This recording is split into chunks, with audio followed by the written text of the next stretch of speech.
All right, let's get into the practice problems associated with sample problem 3-2. What is the mass in grams of 2.25 moles of the element iron, represented by Fe? Again, we want to have a periodic table out. I'm not expecting you to memorize the molar mass of iron. But based on the sample problem, I definitely want to start with moles of iron. And I'm going to set up my conversion factor there. I like to use those crosshairs. And I know I need to cancel out of moles. Therefore, I'm going to put moles on the denominator of my conversion factor. And my final answer needs to be in mass, or should I say in grams. And so I can set up my conversion factor so that moles will cancel, and that the only unit left will be grams of iron. So now that I've done that,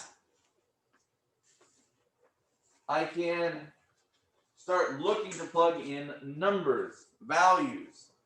But I need to have, well, calculator and periodic table. So let me peek over here. 1 mole of iron has a mass of 55.85. All right, so 1 mole of iron equals 55.85 grams.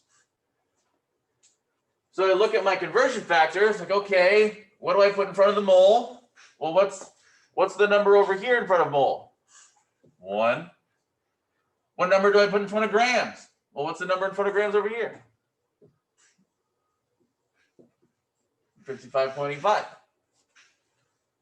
What number do I put right here?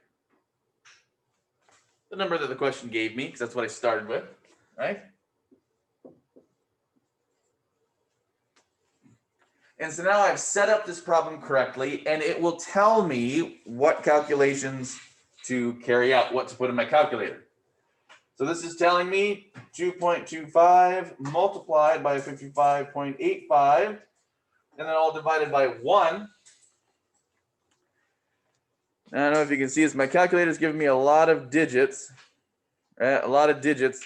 I'm not going to use all those digits. I have to use the correct number of significant figures. So I see that the question has used 3 significant figures. So my answer needs to use 3 significant figures.